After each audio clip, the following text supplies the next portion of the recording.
Hello and welcome to the gak.co.uk Guitar Shop podcast. I am your host Mark Packham. Who is with me this evening? Hello, my name's Jay. I'm the assistant manager here in the guitar store. Hello, my name's Matt and I'm the manager.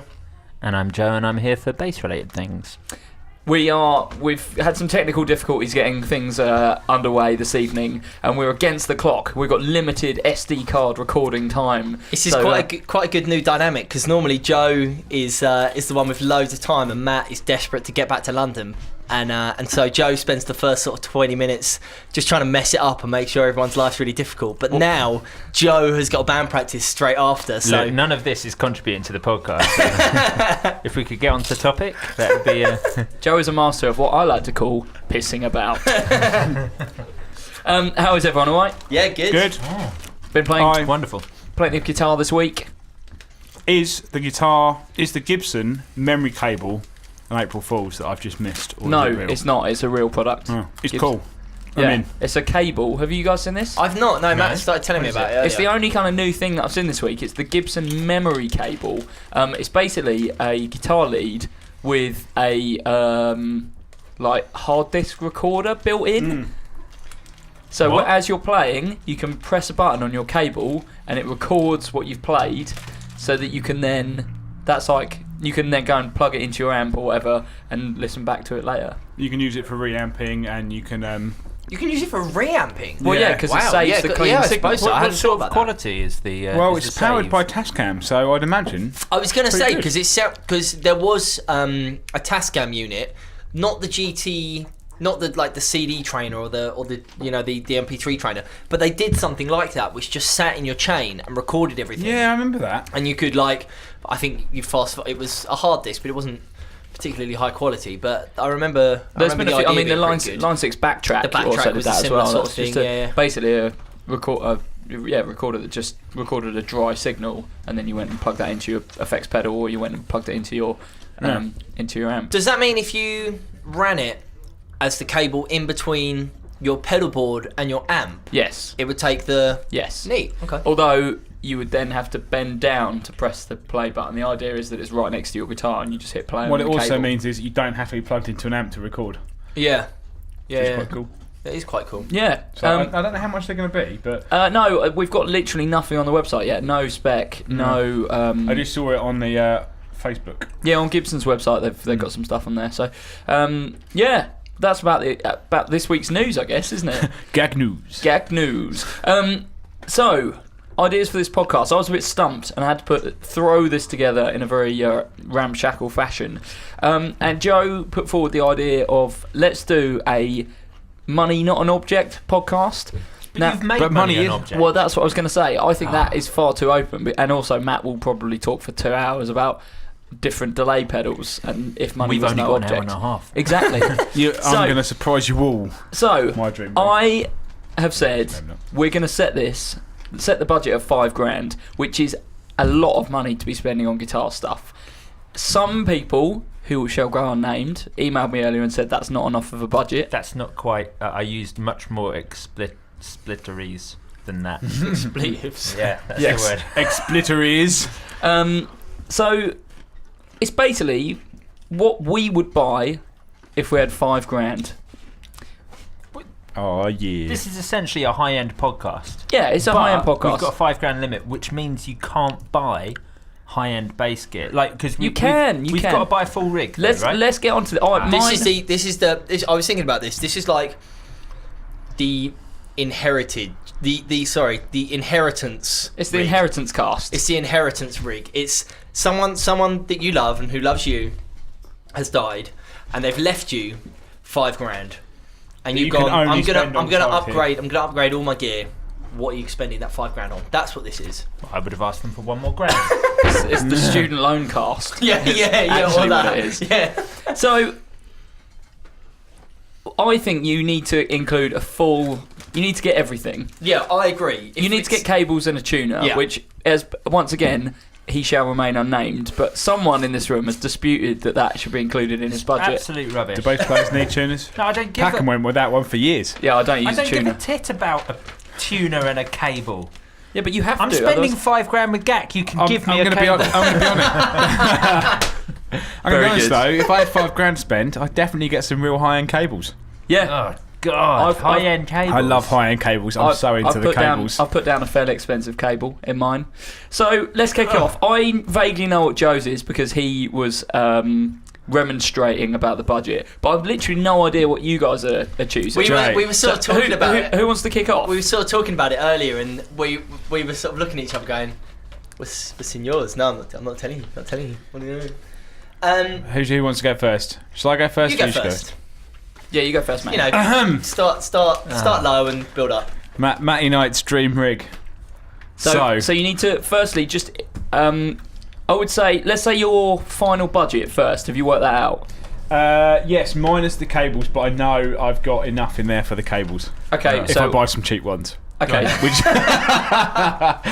the GAC leads, I'll buy some of them. They're good, but they only cost a fiver. So Okay, so let's assume that you will be getting some free cables. Plus, we offer some pretty good free gifts on most of these, so you know there'll be some gifts All in right, there. so let's assume that unless you've wanted to upgrade, like I have, because I'm a professional, you're getting a free lead with your setup. So, Yeah. what's your total spend? My total spend is $4,767.94. Okay, and what's your first item? Well, I had to have a pedal board. Like I couldn't just go for the most high-end guitar and the most high-end amp. I had to have a pedal board. So firstly, I put a pedal board together with the following pedals. Dude, you've got 4 pages of paper there. I can't believe you did pedals first. Pedals You first. can't believe that. Well, Yeah, I I'm can, saying- yeah, I yeah. can, yeah. So, pedal train 2 pedal board. I'm assuming it will fit. I kind of roughly worked it out. Dude, that's the Can we biggest have- one. Let's set some rules. So you need to say the item, say the price, and then you need to explain why you've picked it. There's a lot of items on here, Okay, that's fine. so I'll put it We've together got some time. Okay, so Not that long though. pedal train, pedal board, pedal train 2, 105, and I'm going to list 105. Yeah, what else is going to be? And then I'll list you all the pedals, and then I'll kind of give you a rough idea. Strymon Big Sky, of course, Obviously. $429.95. Pigtronics Infinity Looper, $349, plus Great the remote pedal. switch, $49.99. Line 6 M5, of course, £89. Essential. Boss FV500 volume pedal, enough. 65. Why? Yeah. Go with TC Electronic Polytune 2, £75. TU3's better. Yeah, whatever. Zevex Channel 2 Boost and Buffer Micro Pedal. Zevex Fuzzalo Micro Fuzz. Nice. MXR Carbon Copy. You've stopped listing prices. Well, Carbon Copy, 99. Carry on. There are quite And, a few, aren't there? and Electro-Harmonic Switchblade plus ABY pedal, which will come into play later Right, on. Oh so my let's God. review that. Let's go from from the guitar. First up, we're looking at Tuner, Polytune 2. best. Yeah, I mean that is disputed by me and Joe, but Polytune's obviously a good choice. Yeah. Big display. Can I point out polyphonic that tuning. M5 you've got has a tuner on it? I know, but there is a reason that I wanted to play Tune 2, and that's because the Switchblade has a tuner out, so I can leave it on all the time. Okay. You've just given away what amp that you're choosing. Remember? Yeah. No, Switchblade. Switchblade is the Is the ABY. Oh yeah, yeah. I'm not choosing Hughes and Kepler Switchblade. I was like, what? Anyway, so from guitar I to mean, that would have been a little out of character. To be honest. Polytune 2. Right, Zevex Channel 2 Boost and Buffer pedal, micro pedal, which is only £79. Just leave it on all the time. Just That's such a for great just price a for a boost, Zevex just a pedal. boost. Just to boost, but you can. There's so much clean headroom in there. You just leave it on all the time. Gives you all the Is top that end. because back and you've gone everything. for a true bypass tuner? Do you think if you'd gone for the TU3 like you should have done, that you get no. the buffer in there? No, it's just that pedal is really, really Okay. good. And then where do we go? I'm going to go volume pedal after that. Because I want to have the Channel 2 on all the time. M5 because it's got all the modulation effects in it. Into the Fuzzalo because it's amazing. Wait, modulation before the fuzz. Mm-hmm. Okay. Yeah. Just because with those sort of vintage fuzz pedals, or that vintage sort of fuzz, if you put modulation after, they can sound a bit messy. If you put it before, you get more of the modulation Okay. effect. Big Sky because I just loves the reverb, and then Pigtronics Infinity Looper because I want to loop Capture the reverb. whole thing. Capture the whole thing. So that's my crazy cool pedal board. Oh, and there was a carbon copy in there somewhere, but I love how you've picked so many you can't even remember but where the delay the fits reason in. that I have left the carbon copy out so far is that the guitar I'm going for, because obviously I've got to run this pedal board into some amps, but I want to run into Some first. amps. Some amps. Little clue there. The guitar I've actually gone for I think the ABY pedal was pretty good. Fender Classic Player Cabronita Telly in surf green, Yeah. Nice. Nice, cool. How much are they? £483. Okay. Basically, I could have bought a custom shop, but I really wanted a big pedal board, and the Cabronitas are amazing. Yeah, true. I saw it today, surf green. I was like, Yeah. best colour. I got that over. It's just so good, and Those are and great. the thing is, the pickups in those are amazing. Yeah. You know, and then I've saved some money for some sandpaper, so I can just sand a little bit of the finish off the neck, give it a bit more of that raw satin feel. Nice. After your 2-year warranty After my period. 2-year Right, warranty. Okay, yeah. So then I go into the Switchblade, A, B, and Y, into a Fender 68 custom twin reverb, Oh, very nice. 1139. The custom twin, is that the one with the 15-inch That's tone? no, it's the 68, so the silver face with the The two new ones channels. that come out last year. So Oh, yeah. one channel is Was it a T12? It's yes, it is a 212. Yeah. So one channel is like a modified Bassman, and one is like a silver face, a black face twin. But you've got vibrato and reverb on both channels. So I was going to run into the twin side of things, a little bit brighter, a little bit sharper sounding, and then on the other side, on the B, Marshall 1974X ham wide 18-watt combo at 1350. Because I think those two amps together would sound wicked. That is really cool. So what, one clean, one drive? Yeah, and then the carbon copy would always be running into the Fender Twin. That's a whole lot of stuff. I mean, $5,000 is a lot of money, but That is a Yeah, lot. I think you've really maximised your Yeah. $5,000 there. yeah. two very, very different but still very high quality amps. Yeah. A guitar that I guess is medium price, which I mean, I think it bears mentioning when we're doing something like this. It's probably worth spending more on the amps and the pedals than it is the guitar. I think it's because you can buy such a good guitar for yeah, not a lot of money. and I think it's much easier to manipulate the sound from pedals. I mean, you need a fairly decent bass tone to start off with. But then, manipulating it with your amps and with your pedals is much easier to do than the other way The thing around. is, I toyed around with the idea of like a custom shop Strat, but then I was like, that's kind of like half the budget. And I was like, oh, you know what I'd really love? I'd love a custom shop Les Paul, but then That's some of That's the all ones your I budget. want, that's all my budget. Yeah. Sometimes not enough. So I was like, you know what? Cabronita, Switchblade, 2 amps, and a wicked pedal board. I mean, think how good those two would sound together. Like a twin, really bright, really like snappy. You know, sound great with the Cabronita, and then you've got the Marshall, really dark and gritty sounding, with a wicked pedal board with loads of pedals on it. I mean, I remember reading an interview with I think it was Noodles from The Offspring, when he was talking about filling the gaps sonically, and he was talking about 2 different amps. I think he had like a Boogie and a Marshall, and he was like, yeah, what I'm doing is the Boogie deals with all the super low end and all the super top end, and I fill the sound out with the Marshall. Yeah. And that's kind of what you're doing with the setup that you've gone for there. yeah, effectively, I was like, oh, maybe I'll just get 2 twins and have it stereo. Like, Custom Mine's got 2 57 Deluxes, and I was like, there's no point in having 2 amps that sound the same just to fill out the stage bass. I want 2 amps sonically that sound very, very different. Yeah. And then I was thinking, I'll have one clean and one distorted. And then I was like, I don't want to do that because I want the drive to come. I want a good drive pedal, and that's my drive sound from a drive pedal. So I wanted something that sort of had that sort of darker, sort of mid-range, like a Marshall, and then the twin, which has got like kind of all that nice, bright loveliness to it.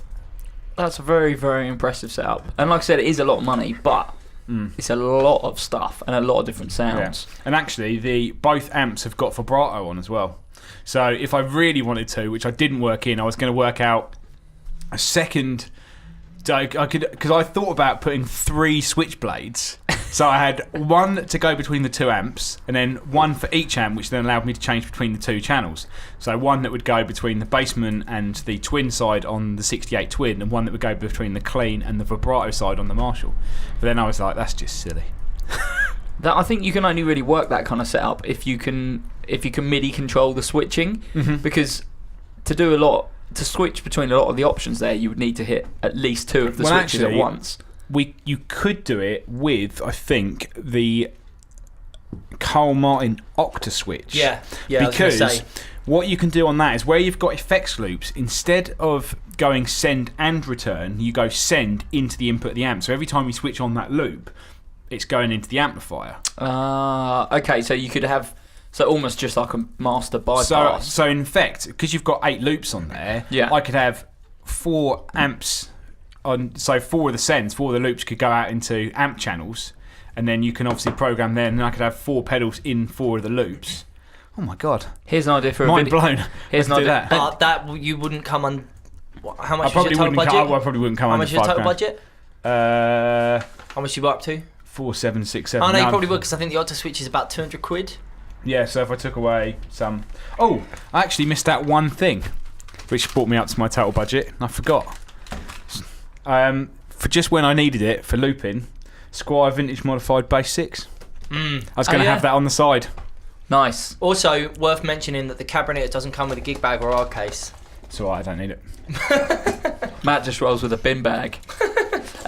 Can I just ask, Carl Martin Octa Switch, will it allow you to effectively split the signal 8 ways? Can you have the loops on? Yeah. How's this for a video idea?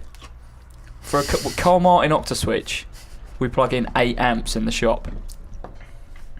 How about each output from the Carl Martin Octa Switch, we go into an Akai head rush, and then from each head rush, we go out into 5 amps. How many Octa Switches have we got in stock? We've definitely got one. I think we've only got one.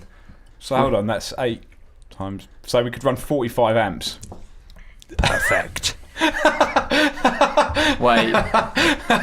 I'm just wondering if we can get in touch with Carl Martin and just say, can you just send us a whole box load, and we'll just plug in every amp that we've got in stock. All around the whole shop, we'll get some 100-metre leads. Imagine that. I'll work on it. I'll see what I can do.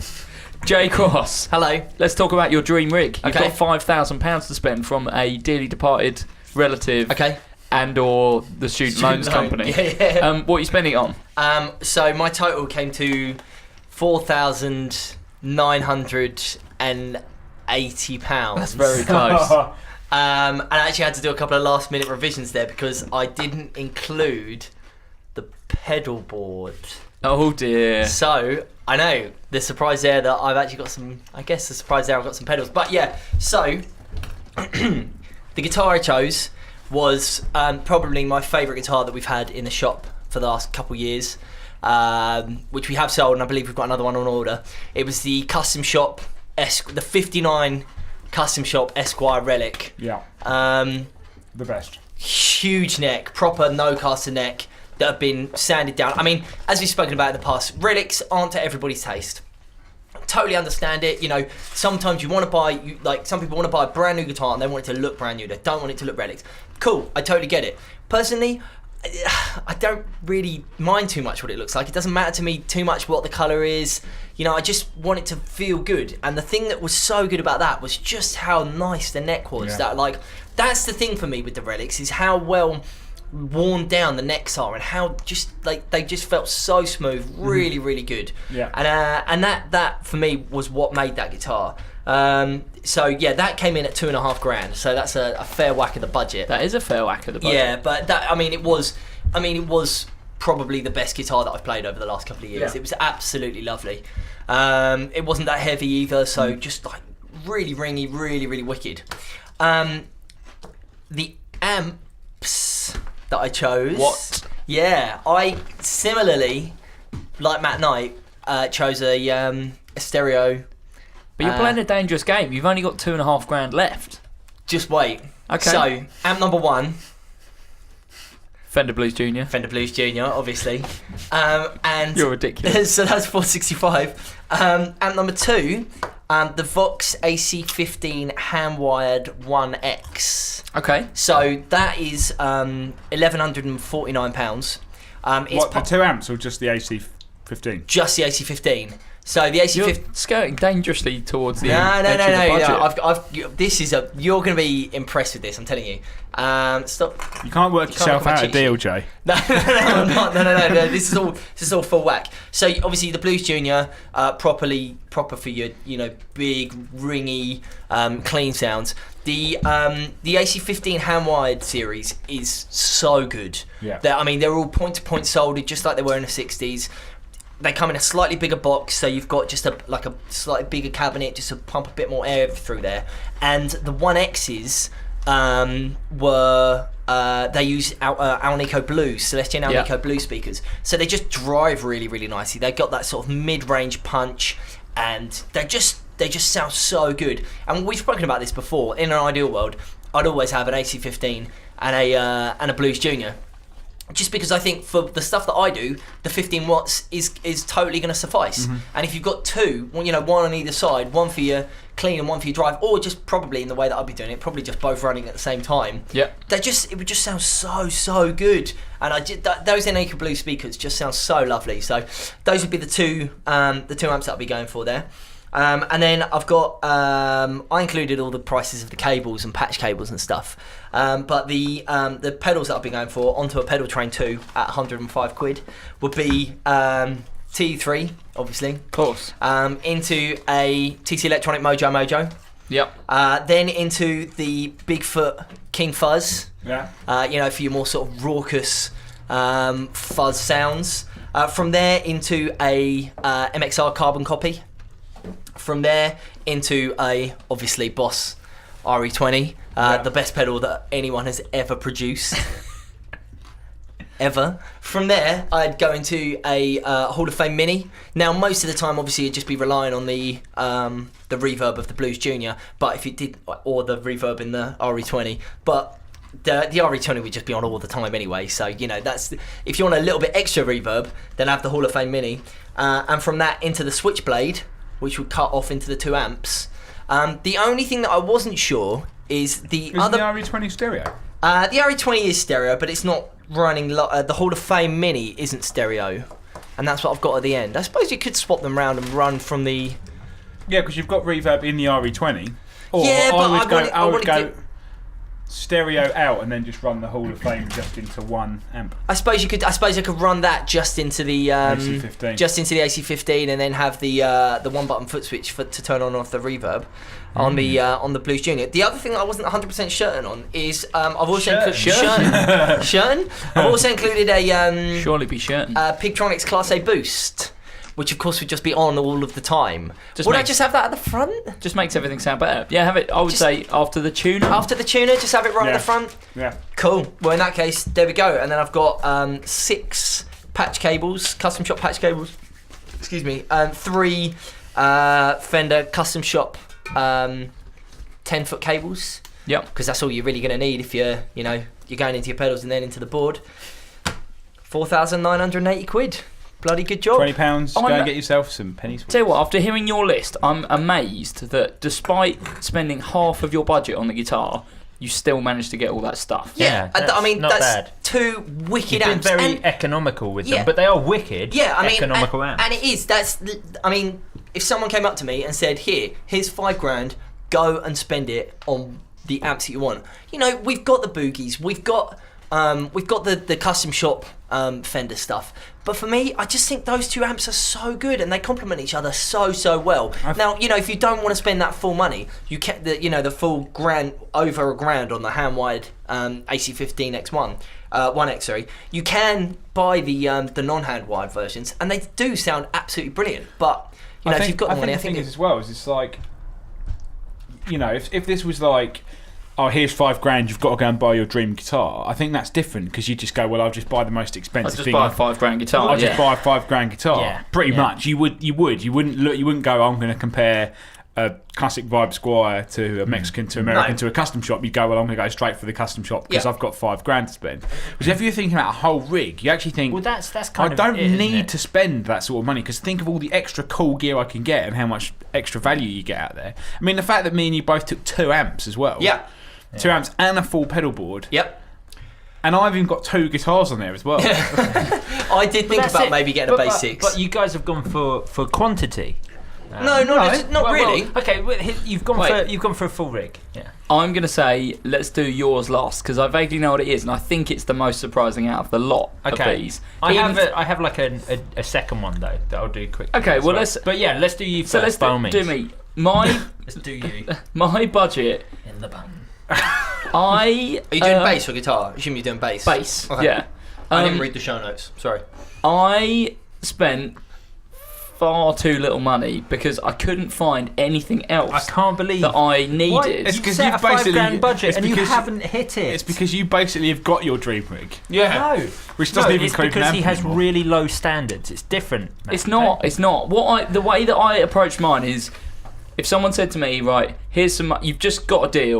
Yeah. Here's some money to go and get the things that you need to go and do a worldwide tour or like a 12-month tour or a 2-year tour. Go and buy some stuff that would last you for that. I've gone for Fender American Standard P-Bass. Yeah, of course. I even put the colour Mystic Red Maple board because Mystic Red is the best colour in the catalogue at the moment. Okay. Um, I mean, Olympic white is, but that's fine. £1,066. Yeah. So the reason I went for that is basically, I mean, obviously we've talked about how good P-basses are before, but Yeah. if you were thinking about something that's going to last you day in, day out, loads of gigs, loads of abuse, that's the one to go for. Yeah, I mean, I completely agree. And to be honest, looking at my budget, I've spent £3,272. So under budget. If you were going to say add something else, I would get 2 American Standard P-basses, Mystic Red Maple, because you know you might snap a string, or it's always good to have a second bass kicking around. Yeah. And I'd still be well in my Yeah. budget. I can't rave about the American Standard stuff enough. And I thought about going for a custom shop P-bass, but I don't really like vintage P-bass necks or Right. that style. And I'm sure there's some stuff in the catalogue where you can get a more modern neck. But for me, the American Standard P-bass has just got the perfect neck profile. The pickups are really good now. The bridge Because is they've got really custom good shop now. pickups. Custom shop pickups. You've got the proper high mass bridge, still through strung, and they're not like ridiculous money. No. They're not. I think out of all the kind of years that I've worked here, they're one of the things that has gone up the least. Yeah. I mean, even when I started working here, an American Standard P-bass was kind of £800. They're a couple £100 more expensive, but we're talking about 13 years worth of. And also, like, the pickups that were in them then compared to the pickups that are in them now, I mean, the pickups alone are what, 180 Yeah. quid? Much better bridge. The quality of the woods is better. So yeah, I think they're totally affordable. And if someone was coming in saying I want a bass that I can have for life, I probably wouldn't push them towards custom shop because you don't need to spend that much money. The American Standards are a wicked bass. I mean, I'm not going to disagree with you at all because I am. mean, I've got a American Standard P-bass. I absolutely love it. I think it's one of the best things I've ever bought. Yeah. You know, they're wicked. They're absolutely wicked, and I think that. I don't know. I just think that possibly maybe it's testament to the bass department in Fender, but I think the difference between the custom shop bass stuff and the standard bass stuff and the custom shop bass stuff in comparison to the American Standard Strats and Yeah. Tellys and the custom shop Strats and 100%. Tellys, 100%. the different. I mean. I love the American Standard Tellys and the American Standard Strats. I mean, I never really liked Strats until the 2012 American Standards came out, which was when they introduced the custom shop Fat 50s pickups, and there was a few other little changes. Now I just think they're absolutely incredible. But the jump from there to the custom shop stuff is so good. And maybe I'm naive here. I'm sure Joe is nodding his head internally. But the American Standard stuff is such good value for money. On the bass side of things, On the bass I mean, stuff, yeah. like you say, the American Standard guitars are very good, but there is a definite reason to spend the extra money to Yeah, go custom 100%. shop. On the bass, I just can't justify it. I think for what the kind of feel that I'm really into, they're just so solid and they feel really modern and sound really modern, and that's the kind of feel that I like. So again, I'm only going to be spending £1,066 on the guitar that I've What chosen. if you went custom shop and got an American Standard spec but with a nitrous finish? Yeah, but then Because that's the only thing that I think does make the custom shop stuff worthwhile. Not the only, the one of the things that really shines through. really nice, but I just don't think I'd need to spend the extra money. Yeah. Let's have a look at the amps. Now, the amps was a difficult one for me because I play Mark Bass Little Mark. Yeah. I really like how it sounds. I think the current Little Marks, the Little Mark 3, don't have They don't have quite as much oomph to them. I think that they feel much more modern sounding and like a bit more reserved. But there is one bass that one amp that Mark Bass still do that has got so much power that it's just like an untamable beast. The SD 1200, 1200 watts of like proper Class D, so much headroom that it almost gets into kind of Ampeg territory. You know when you hear like a really overpowered SVT, that's kind of what the SD 1200 sounds like. And it's not stupid money, 950 quid. So where does that come in comparison to like a SVT Classic? Well, yeah, you're looking at 1,600 quid. Exactly. Sort of, full valve is going to be sort of 1,500, 1,600 quid. I will point out that, we've been given £5,000 and you've bought a solid state amp head. But it doesn't matter. But for me, I need... If you need something that's... In fairness, what Mark's gone into it in a slightly different remit. He's gone, okay, someone's giving you the money to buy the gear that's going to work every gig for 2 years. I can see where you're coming from. I mean... Yeah, absolutely. For me, if you were looking at Mark Bass stuff... I mean, what was the all-valve head that they did? The Classic 200, was that what it was called? The Classic 300. Classic 300. That amp was the best bass amp but for I me, have ever heard. Too much mid-range. Too MIDI. Yeah, what about the multi-bass? The DV multi-bass? DV Mark, again, really good. I wouldn't use the stuff on it. The 1200, SD 1200. No, it is a really good. It just doesn't have... It's got a 12AX7 in the preamp, hasn't it? No? Completely digital. They do a tube... I don't think they do the Tube 1200, they do the Tube 800. Oh, okay. So the SD 1200's got things like parametric mid, I'll just leave that all flat, boost the treble and the bass a bit, leave all the other controls flat, turn up the gain and volume, and it sounds mighty. It's like so unbelievably loud. I would pair that up with an Ampeg SVT 810E. The you classic. Have to have an 810 if you're a You've got to have an player. 810 if you've got an unlimited budget, and I'm assuming if we've got this money to spend, you've probably got that. In fact, that's where I'd spend the money. I'd hire someone to carry my 810 around. That extra 1,800 quid. Yeah, For a roadie for a little while. You just wear wait. them out. What about the do Mark Bass not do a Mark 810 with neodymium? Mark Bass still do an 810, super light, really efficient. I personally don't like the sound of them as much as an old school heavy box Well, the Ampeg is enclosed still, Ampeg 810. Yeah, if you talk about the classic series, you've got to remember they're still wool lined on the inside of the cabinets, which just gives you so much oomph that you don't get from any of this sort of prissy neodymium stuff. I just think there's something about the Ampeg 810. Yeah, I know what you mean. It's just a sound that it can't be matched. And Yeah. I often find that when I go into like a rehearsal room or whatever, there'll always be an Ampeg cab there. There'll sometimes be an Ampeg head, there'll sometimes be a Mark Bass head. I mean, the Mark Bass just sounds better to my ears. But then when you go into a rehearsal room when there's a Mark Bass cab with a Mark Bass head, it doesn't sound anywhere near as good. No. I honestly think that is like the ultimate pairing for a bass player these days. It's like a high output Mark Bass head with an Ampeg cab. Yeah. Because some of the rawness that you lose by going for the Mark Bass, you put back in there by having an Ampeg cab. Joe Brandon's Brandon's about just to explode. He's been rolling his eyes the entire He's time you've about been to talking. explode. So I should say Ampeg Oh, yeah. SVT 810E, it's 1,083 quid. The rest I just spent on accessories because I could. So Stag 4U rack case, £63 to put in the 2U Mark Bass and the brand new Korg Pitch Black Pro rack tuner. Yep. Oh, If you're going to okay. have a tuner, make it rack mount. Leaving me 1U of space for cooling. Okay. Yep. You You need that cooling That is space. important, in But fairness. to be honest, you don't actually on even on the SD 1200. The Mark Bass stuff just doesn't get hot. And then so that new Pitch Black Pro, we don't even have it on the site yet. It's so new. I only heard about it last week. I think they're going to be 80 quid.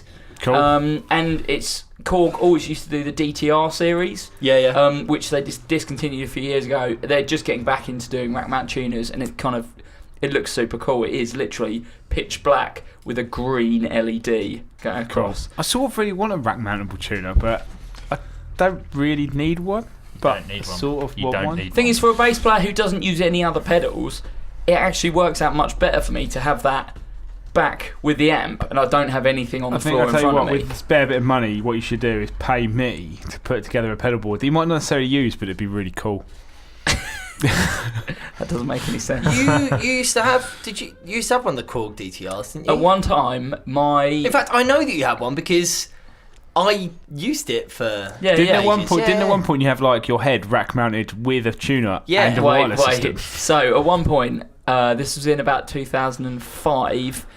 That's not an excuse. No, it's never an excuse. But I got a little bit ahead of myself and I was like, okay, I've got a 610, that's a massive cab.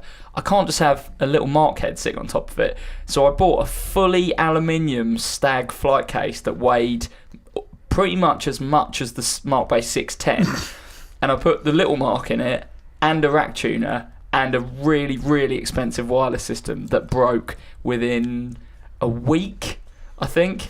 And it was I should have trusted my instincts and just gone for the head and maybe the rack tuner. So the rest Lesson for you all there, kids. yeah. That said, we had the fella from Shaw come in this week, showing us the new. I've literally nothing against wireless systems. No. The one I bought was just completely the wrong one. Well, I think that's the just saying in the nearly 10 years or so. Thanks very much. No worries. That we're talking about here. The new Shaw wireless systems were demoed to us this week. Well, the ones that I will be the first to admit that. I mean, firstly, I don't really care about wireless systems, and I have no use for them.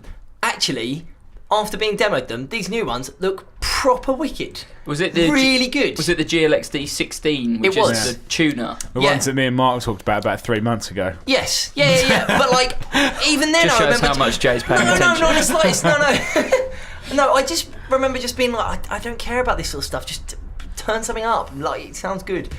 Actually, after having them demoed, they look really, really good. And I would urge anyone who's like me, and by like me, I mean incredibly naive, to go and actually have a look at the new wireless systems, because they do look really ergonomic and pretty good. 15 minutes charge gives you an hour and a half as well Yeah. worth of playing time. That's So not if bad. you So- really forget, then you can just Yeah. and you can get a cigarette lighter accessory for yeah. your car, so you can just plug it in on the way to a gig, charge it up, and you definitely have That's enough for this one brilliant. That's gig. thoughtful. I think it's so good because it's the sort of thing where you turn up, go, oh dear, we got 15 minutes to sound check and I haven't charged my wireless system. Bosh that in there for 15 minutes and it'll last you all night. Yeah, it's really well thought out. Everything runs across 3 bands at any one time, and it's constantly searching. It just seems like a really, really good, well thought out modern system, as opposed to just The one I had, which I guess was probably just like someone they don't want cables. I guess no, it was plug just in, kind of where- it was sort of over-engineered to the point where they sort of forgot that someone would be using it, right. Okay, and then when someone did use it, it just broke it just didn't work. straight away. They forgot to actually make it work. In the whole point of them designing it and building it, they've actually forgot to build in something Yeah. that makes it work. So with the last bit of my budget, because I'm a real person, unlike Joe Branton, I spent £9 on a speaker cable and £21 on a Fender Custom Shop cable, which is not really a lot to spend on a cable, and they are very, very, very good. Yeah. Joe Branton, you've been shaking your head the entire time I've been reading my It's list. because your bass choices are bad. No, What, it's not. Americans? What's wrong with an American stand-up bass? No, nothing. Okay, well, fine. I'll start off by saying exactly what I would do with £5,000, Okay. which I think is what you should do with £5,000, and then I'll play the game and I'll tell you, what I would do if I was given £5,000 and had absolutely no equipment, which is how you guys have dealt with it. Yeah. Yeah. Okay, fine. If I was given £5,000 by someone who had passed away who had a student loan, What, Very isn't that good. 10 grand? Very good. well, this is the thing. I don't think that £5,000 is enough for me to talk about, as this is. I mean, we're saying a £5,000 budget, but what we really mean is let's talk about some really high-end gear, and that £5,000 limit just cuts you off of talking about proper high-end gear for bass, because in what I want to talk about, which I'll do briefly first, I've spent the entire budget on on the bass and the amplifier with no room for anything else. And Yeah, what I else you had to need? downsize the amp from the one I originally wanted because it was too much. What do you want me to tell you? I've got a full gigging rig that a professional could use to either gig or record. It would sound great either way. For £3,272. Fine. Okay. So hold on. What you're saying is, if someone gave you £5,000, throw it back in their face and say, "I haven't got enough to buy my rig." Your old nan's just passed away. With a dying wish, she's giving you this money. This is not enough. You've slapped her around the face with it. You need to dig deep, Nan. Did you put forward the idea of this podcast because like someone who you love is about to die and leave you like a certain amount of money, and you're like, right, this is how much I need. Right. Joe, tell us what you overspent on. I'll play the game second because I have also made a list. God, why that's do you proper. suck the fun out of everything? No, this is not sucking the fun out of thing. This is what I would do if I had £5,000. I'd go straight to Fender Custom Shop and I would get. I said light relic. I'm going to go for a heavy relic 62 jazz bass Fiesta Red over Lake Placid Blue. Red over blue. Yeah. So 62, so I get the concentric controls as well. Rosewood neck. That's what I'm going for. We do something very similar on the website for $2,500, so I'm calling it at $2,500. Okay. Okay. I'll certainly do your deal on it. Okay. Right. Amp wise, that is 2.5. That is bang on half my budget spent. So the other half, I'm going to go for a combo, and I'm going to go for the Ashdown Drophead DP 200. Yeah. Why is that funny? The drop head. It's called Because of what Mark said earlier. Yeah. Anyway, they are £2,479 and they are awesome. It's a single 15-inch 200-watt all-valve combo with a flip head. That is awesome. Thing is, right, so you're complaining that you spent £2,500 on a bass, Right. and then you didn't have enough money to buy the rest of your rig. Yet Jay spent £2,500 on his custom shop and still managed 2 amps in that. This is the thing. Bass gear's more expensive. The average all-valve guitar head's £600. The average but- all-valve bass head's But £1,500. but you don't need an all-valve Yeah, you bass don't, head. as I've just proven. No, yeah, but he sounds cack. No, I think it's pronounced gack. So I have to say that I just think don't have a even heavy, I've gone as a for heavy the best relic things bass. that you can possibly get. I admire the fact that you've done that, but I don't think it's practical. Fine. So I've done a practical list as well. I'm playing the Okay, game. hit us with the Right, practical okay. list. Okay, so the practical list is I'll don't start like it. with the guitar. Similar thoughts to you actually, kind of on the guitar, in that you went for something that was £600. Just before we started the podcast, I was kind of playing around with everything in the bass department. And going, I don't like any of this. Yeah, well, It's got to be $2,500. There's nothing else I can do. I don't really like a lot of it. And I realised that the best thing Have you gone for a Mexican 50s precision bass in Fiesta Red? No, I've actually gone for the Matt Freeman. Yes! Yes! Because Excellent. it's brilliant. Because actually, even compared to stuff like the American Standard, which of course you prefer the American Standard because it has that modern feel and everything like that. Yep. You don't like those vintage necks, but as like a vintage style P bass, it's wicked and it comes in vintage white. Yeah. It's absolutely brilliant. So I'm spending £373. That's on my more guitar. like it. Do you know what? If I went £28 over budget when I finished everything, I could get 2 of them and have a backup. Yeah. But I saw Yeah, you working yeah, something yeah, out, and I saw yeah, you yeah. a little bit over budget. So can I, Yeah. with the Matt Freeman, as Uh-huh. it happens, one of my friends came into the shop today who has one of the Matt Freemans in black. Right. And it's the Matt Freeman is like you say, it's so good for that like sort of vintage style. But the other thing that's great for is just, you know, it's so solid. You can just absolutely hammer it. Yeah. And it just will always stay together. yeah. Prime example of that is my friend Charlie came in today and he bought one a couple of weeks ago. Well, a couple of months ago. And he went, yeah, what do you use to clean your guitar? I was playing it this weekend and I cut my hand open both times. And there's just blood everywhere. And it's just like, that totally sums up what a Matt Freeman will do. Like, Yeah, they're it will incredibly annihilate rugged. your hand before it will like Annihilate even... itself. Yeah, absolutely. They're so good. Okay. Yeah, Good. they are totally wicked. But So I've gone for What one. I can't understand is if you're struggling to fit another Matt Freeman in, and bear in mind with my budget, I managed to fit in 2 American Standard P bases. Okay. What else have you done? Right. Well, Joe loves his pedals. Okay, so I'll go for pedals second. In my pedal chain, kind of at the end of it, I'm going to need a switchblade also, because I am going ABY, because I can. Hey. So I need ABY. because I gotta. Yeah. So I'm going to have an M9. I'm going to have a Line 6 M9. Good Coming choice. in at 365. Now that deals with pretty much all my effects, anything I could ever want. So that's all my drives, my Okay. compression's dealt Okay. with on there, and kind of anything else that I would use. So that's all geared up at one end. Now I'm having 2 amps, so you've got the ABY. The other amp is going to have at the other end of the switchblade an Electro Harmonix bass microsynth. On all the time. On all the time, yeah. What? Because it's my drive sound. So I've got one amp, which is my clean Liking sound, this, less Joe. drivey sound. My other amp, which is my synth sound, which I'll I bring like in. the idea of having an amp that's just got a synth pedal running to it all of the time. Yeah, exactly. That's totally awesome. It would be the most aggressive thing ever. So that kind of so okay. So the M9's 365. The bass microsynth is only 182 quid at the moment, and of course the Switchblade's £29. So I've spent very little money on those. I can afford to have a PT1, which will hold all of those things. A pedal train PT1 at £110.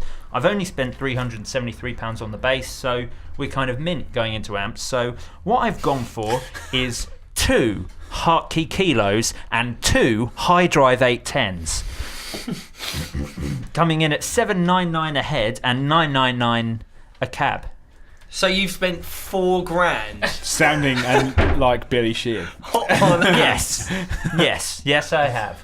That's what I'm going for. So yeah, two Hartke Kilos, that's like- 2 that's High like- Drive 810s. That's 4 bass amps too many. That's Like, not true. So that's what I'm doing, and obviously, the bass amps would be very drivey. The second one will be even more drivey because that will be having the synth go through it, and that's kind of where I am. There's lots of effects on the amp, so anything the M9 doesn't cover, I can cover sort of straight off of the amp head. okay, Wait, what's on the Kilo? What effects? The are on Kilo's got everything, so you've got like an onboard drive on there, really good onboard Oh, yeah. compression, just loads of stuff, loads of EQ options, things. In all seriousness, though, if you say Polymath, which is Joe's band, say tomorrow someone came up to you and went, "Listen, I mean, please, dispel all sense of reality for a second, and imagine that tomorrow someone comes up to you and says, I really like your band. Yeah. Is that the end of the story? Yeah, that's it. I really like your band, and I want you to go on tour for 12 months. Here is $5,000. Would you honestly go and buy 2 8x10s and 2 heads? And could you make that? I'm genuinely interested here. Could you make that work with your band? Your band is, pretty No, Jay, avant-garde, I guess. he turns up with a heavy relic P bass in the head and goes, "Have you got a cab?" It's like Wembley Sorry, it Arena. wasn't enough money. First gig, Wembley Arena supporting Muse. He's like, "Oh, I didn't bring my cab." Can you DI this?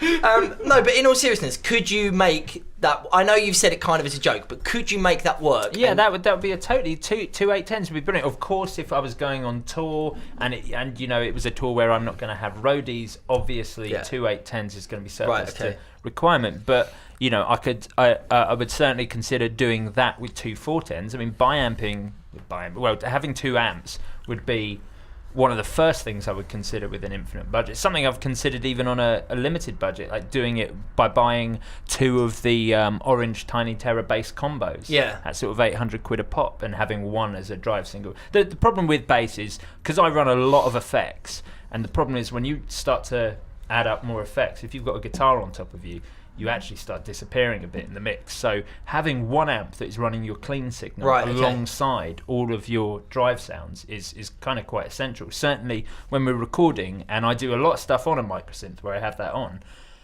I have to double up all of that stuff with a clean bass so you can actually hear the kind of notes in it. So yeah, if I had the money, I would definitely go for a 2-amp setup. Right, But okay. yeah, you're absolutely right. The 810s are just because I realised I had the money to do that, which was the purpose of this. But yes, if I was going to tour it and there was a limited roadie capacity, I would downsize for 2 410 high drives, but I'll probably keep the kilos. Well, I mean, I'm just sort of interested in theory more than anything, and the fact that you would still, you know, if we are bringing ourselves back to reality, you would still go with the dual rig. The 2 amps I think is quite interesting. Yeah. And I guess it's just not something I've really thought about, other than, you know, partly for, you know, for show, or for, you know, really really big bands who do need that as like monitoring, but you know, need it for the stage, or you know, if you've got someone playing Wembley Stadium or something. Yeah, exactly. You can always get away with less. That, I mean, of course. I mean, the guitarist in Polymath uses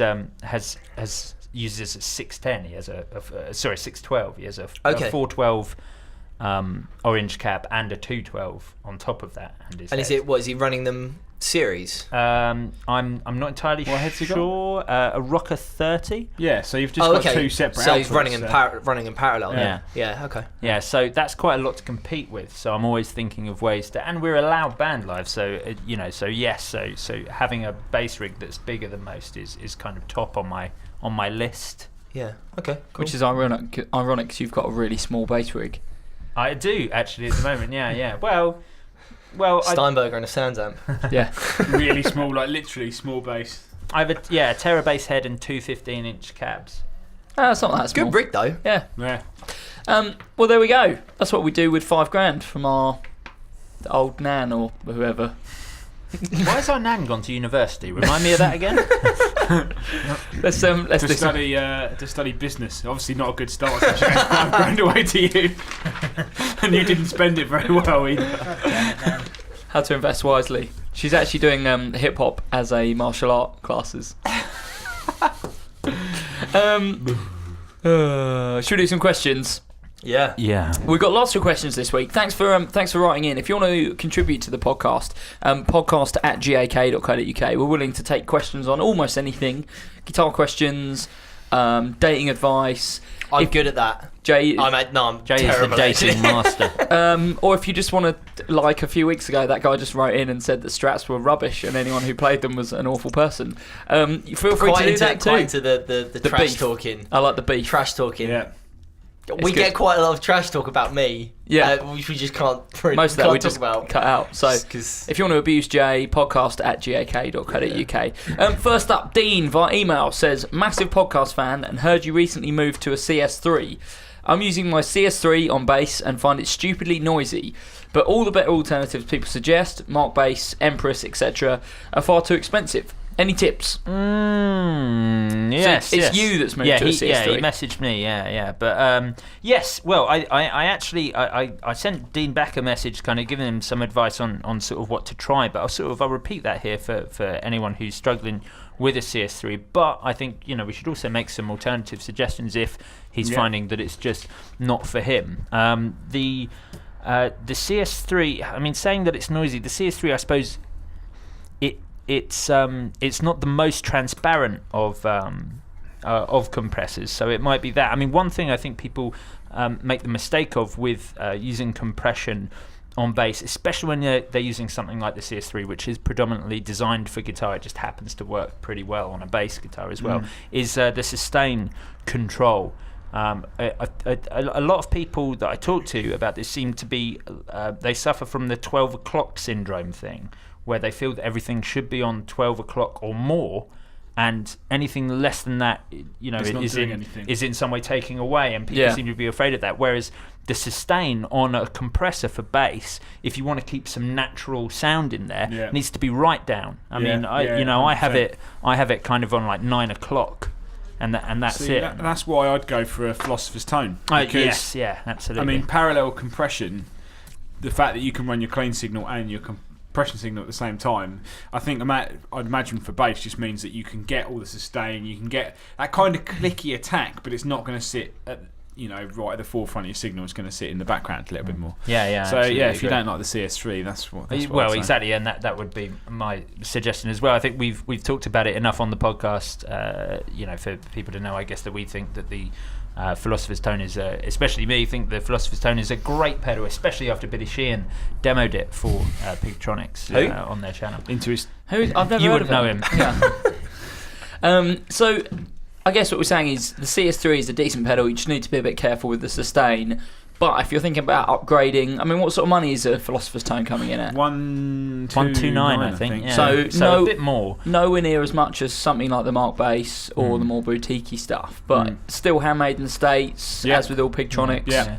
I mean, also, I think if you want to try something simpler, I think MXR have compression sewn up. Things like, the Dynacomp is an absolutely brilliant Well, they do. compressor. They do sort for of bass. sub-70 Don't they quid. do like an optical bass compressor? As They well, do, don't they? yeah, MXR do, but that is £169. That is arguably the best compressor on the market, as Billy Sheehan now uses 2 of them in his setup.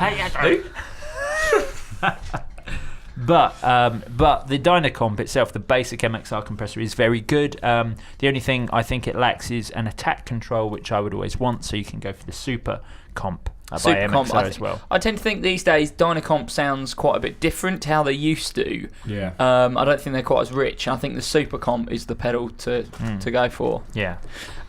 Hugh via email says, I play bass in a band right now. Oh no, sorry, I'll start that again. I play bass in a band. Right now, I use a Squier TB bass, which I assume is the Telecaster? Yeah, that's right. The one we spoke about the other with week. the big chunky humbucker. Yeah. It's just a little bit too much mud for me, so I'd like a different bass. I was looking at precision and jazz basses, obviously, but lately I've been checking out some Eastwood basses. What's your opinion on those? I especially like the High Flyer. Also, should I buy something wacky like that or get something regular like a Precision? I don't have money for multiple basses, but I probably will hold on to the Squier because I like how it plays. Love the podcast. Greetings from the Netherlands. So, cards on the table, we don't do Eastwood basses.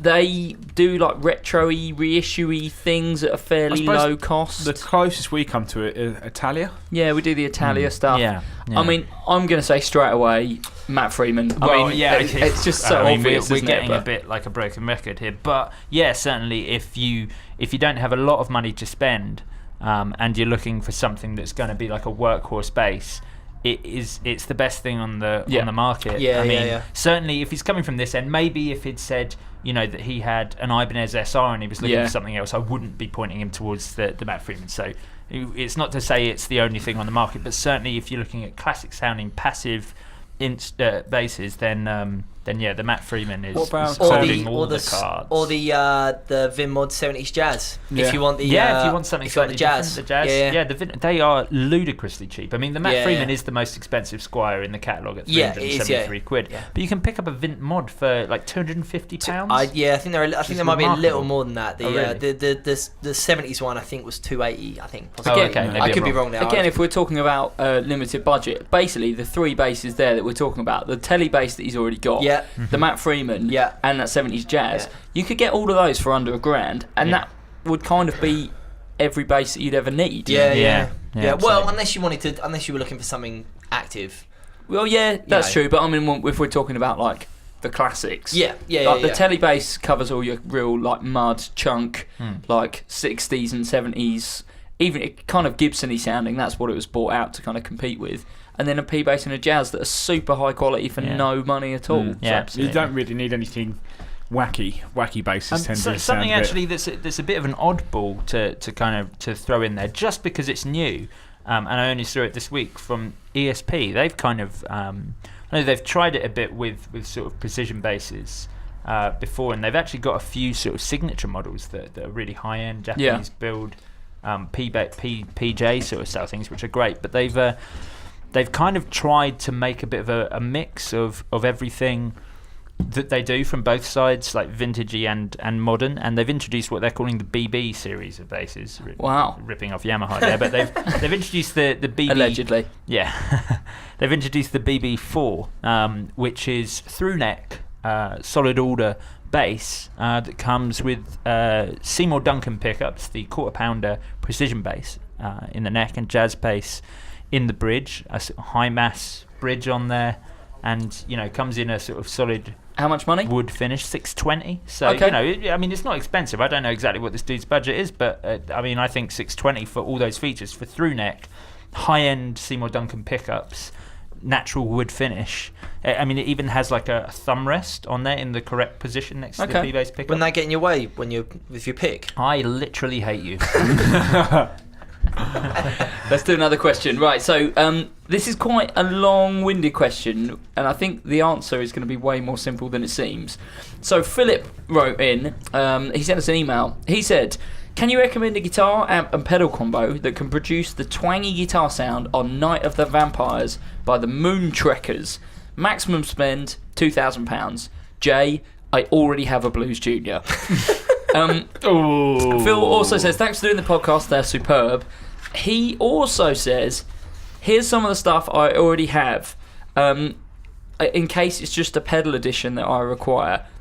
So, he's already got Fender American Deluxe Strat, Jim Root Telly, Mexican Thinline Telly, Court Sunset 2, Gretsch G5120T, PRS SE and a Santana, Squire Bass 6, Italian Maranello and some other Italias, Boss ME80, Line 6 Pod HD 400, TC Electronic Nova System, Blues Junior, Blackstar 5-watt mini stack and S100 amp, various Line 6 amps, Fender Mustang amps, various, Roland Cube amps, various, numerous Boss, Strymon, Zvex, Moore, Digitech and TC pedals, Whammy DT.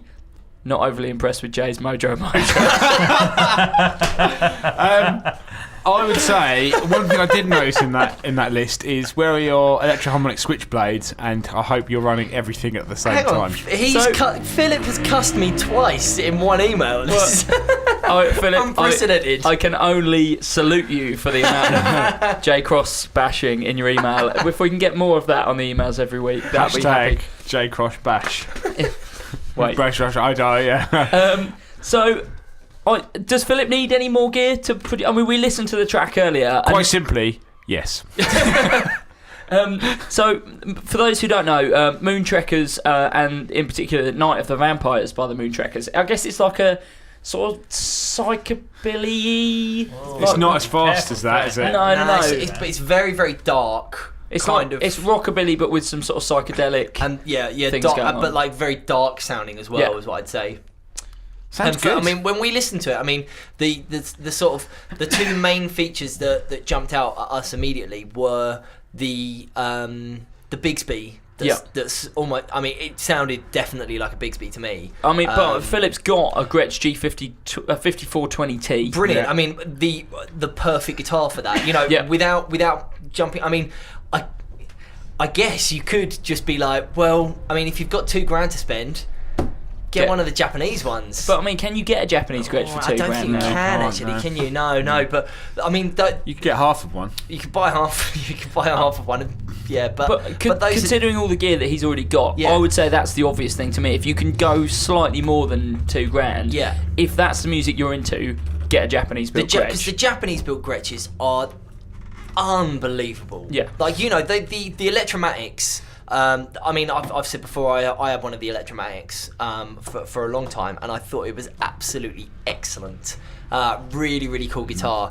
But the Japanese ones just feel so good, especially the Bigsby. The way that the Bigsby just feels so much more natural. I don't know what it is. I don't know if it's that they sort of wear them in a little bit. Yeah, I mean, it's just and they just sound so good and feel so good. Like all of them, the entire range, the White Penguins, the Country Gents, the Black Falcons, like just everything just sounds and feels just absolutely amazing. And that was like a big feature in that song, was that the way that the tremolo on the guitar just like bounced up and down so naturally. I think the thing is, for me, what stood out is it's kind of almost that kind of stereotypical kind of country almost sound, loads of splashy reverb, and then you got the warbler of the Bigsby. There's some sort of really fast chorus going on there as well. Yeah, definitely a chorus with the rate the whole way up. Looking at this, he's putting numerous Boss Strymon. Well, if he's got, I don't know if he's got a Strymon Flint, but that's the one that the Flint, I... the Flint would be the one. Because just for the reverb, that into a Blues Junior, turn the reverb off on the Blues Junior and use the Strymon Flint if he's got one. I would say if you haven't, then to be honest, the Blues Junior is going to cover most of that reverb, or the ME80. You've been messing around with an ME80 for a couple of weeks because you've got one now, haven't you? Well, it's worth just this week actually. I picked up an ME80. I think I'm going to try and do a video series of like a total novice, not really guitar player, messing around with the ME80. I'm going to try and do a week's worth of videos of here's my first week. Why am I involved? No, it's me. Oh, okay, right, you're the novice. Yeah. The ME80 will do all those sounds. I was messing around just briefly with some tremolo stuff, but I'll try and do some more stuff like that in a video soon. Are we going to get involved with the 4-cable method? Not on an ME80. Oh no, you need the GT100 for that. I'd say Gretsch, ME80, big reverb sound from the ME80. Yeah, maybe a bit of chorus, turn it up really fast. You could even use the expression pedal to control the rate of the chorus, and then go straight into a Blues Junior. Can I just say the only thing I would think about switching out is actually the Blues Junior, because I don't think they sound nasty enough in the way that track sounded nasty. If you say, all right, I've got $2,000 and I want to buy something else, you know what I would buy? I would buy a Eric Clapton Tremolux. Yeah. What about a vaporizer?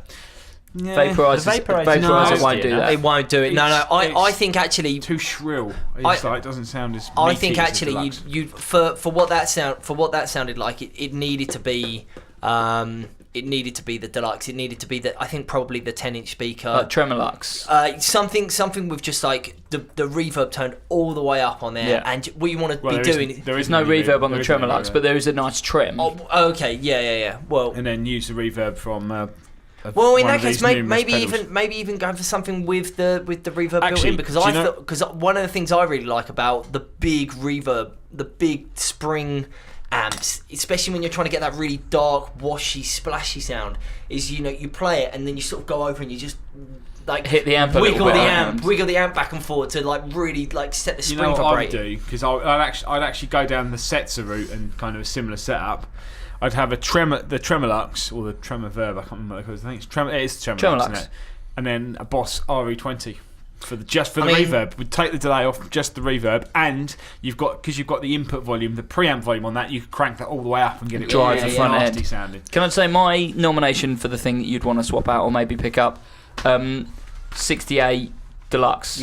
Silver Face Deluxe. I just think you've got the trim and the reverb on there, they sound super lush. Very actually, nice like I said, indeed. you've got 2 channels on there. You've got the custom channel, which is the modified Bassman tone stack, and the normal channel, which is your kind of twin or deluxe-esque stack. So actually, to be honest, one of them.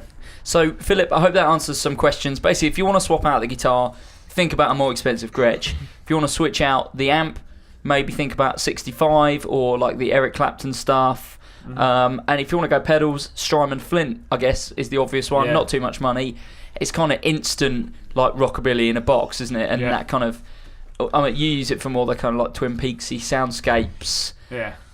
Kind of just that real kind of dark. The Flint sounds great. Yeah. The Flint sounds. I think it's my favourite Strymon pedal. That would get a whole lot closer to getting that sound just using that pedal, wouldn't it? So. Right, Jason on Twitter says, do fat strings mean better tone, or is it a myth? You're looking at me for that answer, right? I was going to say that better tone is completely subjective. It is subjective. It will fatter strings, I would say, give you a fatter tone, bigger sound, but not better, not necessarily better, but try putting 9s on a Les Paul. That is a wicked sound. Well, it's not fat sounding, it's thin sounding, but in a good way. Pick up that Billy Gibbons. Well, that's what I was going to say. So many people come in and they go, Steve Ray Vaughan, 13s on a Strat.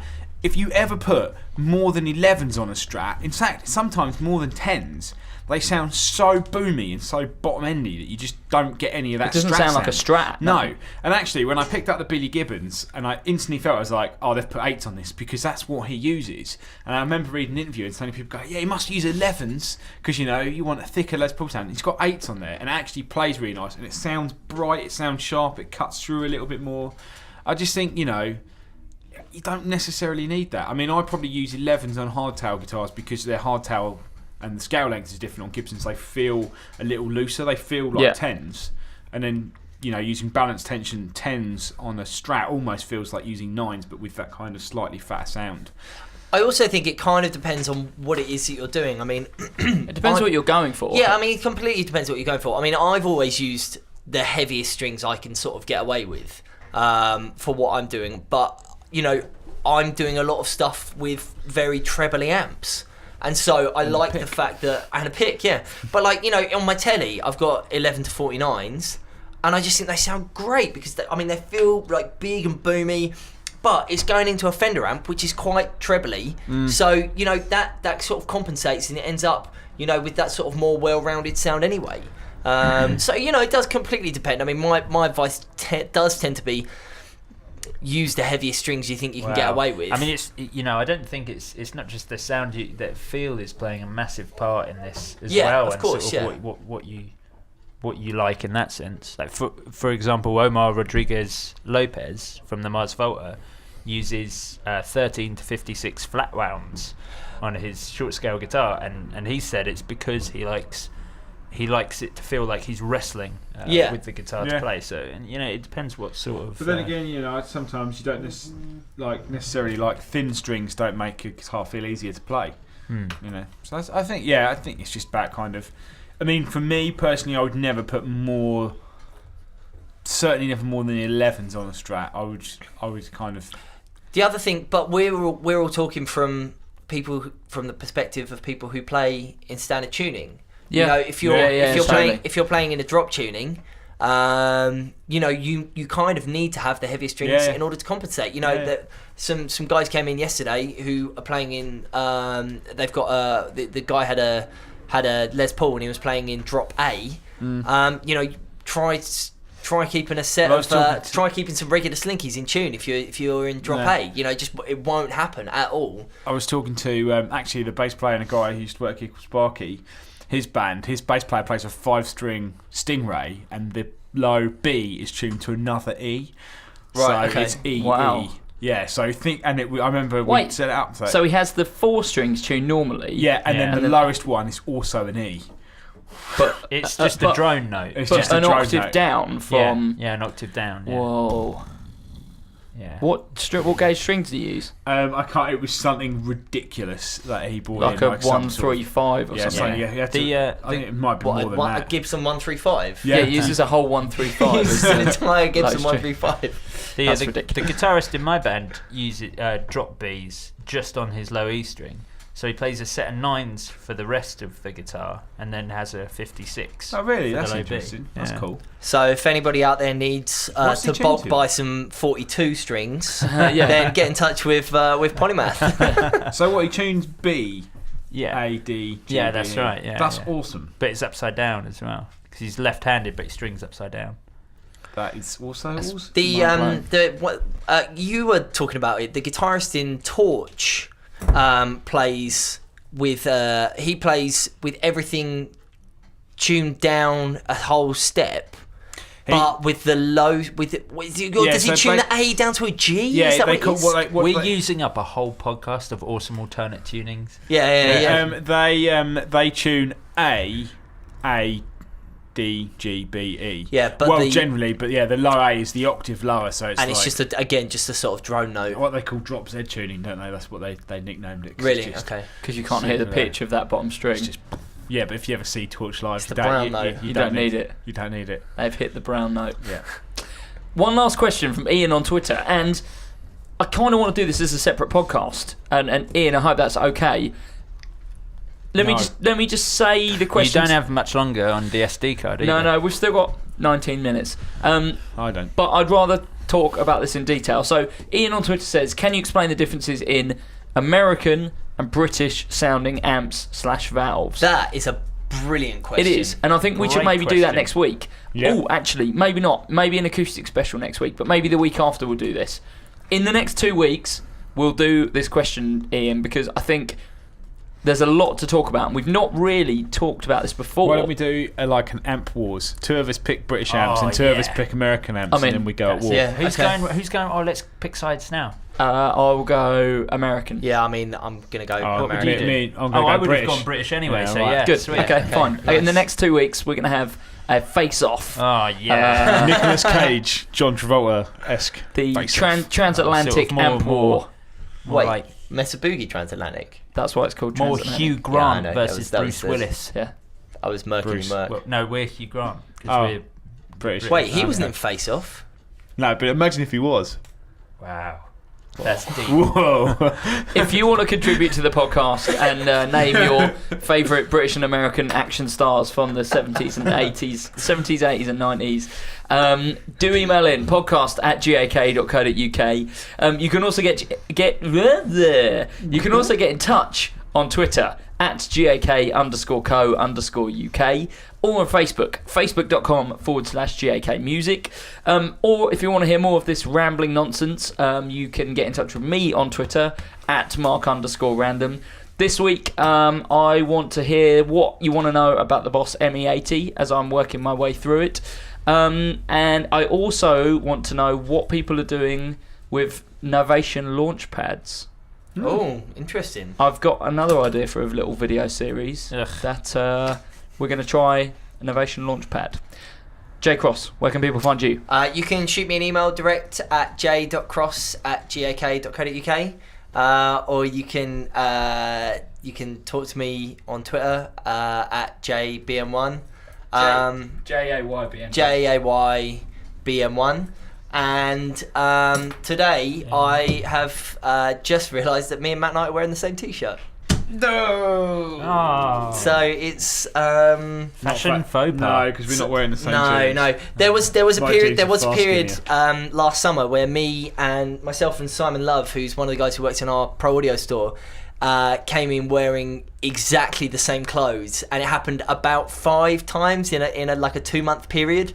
So you want to know on I want Twitter to know this about week? people's fashion faux pas. Do you? I want to know. I want to know about you turning up to a gig. Your gig faux pas. I want to know about you turning up to a Folks gig pass. with turning up with exactly the same gear as one of the other bands who you're playing with. So you're- and were you rivals, or did you immediately become mates? Basically, your question this week is: do you have a stalker? Do you have a stalker? And did you become mates with them after you both compared I'm not your sure this is American appropriate. special telecasters? Matt Knight, where can people find you? You can email me matt.knight@gak.co.uk, or you can tweet me matt_90. That's Knight with SIE on the end. I want to know about alternate tunings because I might be getting my hands on a Boss GP10 GK, which is the new guitar modeler, which does lots of guitar alternate tunings, which you can program in yourself. So I want to know the most ridiculous and low tunings possible. I want to break that thing with low tunings. I want it to be so low that I feel pain. Serious pain. Joe Branton, where can people get in touch with you and what can they talk to you about? You can email me on joe.branton@gak.co.uk, or you can tweet me at Yosef_900. This week, since the last podcast's gone up, I've been getting a handful of messages from people showing me the most ridiculous guitars that they found on the internet. I 'cause saw that's what that. I I asked saw for some last good week. ones. Yeah, so I mean, my highlights are at the moment are a Russian bass that was built into a wheelbarrow. That was So pretty good. impressive. And the other one was the rather creepy-looking man who'd made a guitar out of a child mannequin. It's So weird. It's a little bit borderline odd. It's borderline wrong. So, so this week, I might just continue that sort More of of the thing. same. I'm really into odd stuff at the moment. I'll tell you what, actually, if anyone can help me out, I'm turning 30 in a couple of months, and my girlfriend has said that she wants to club together with my parents to get me a a base.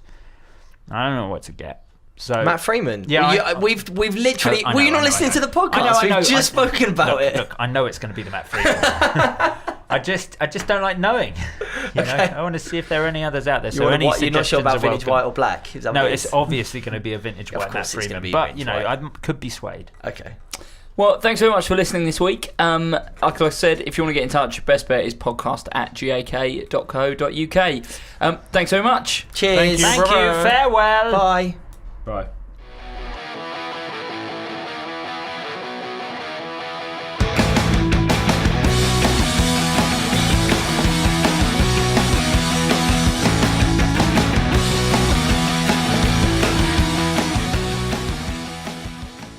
Hello, we're against the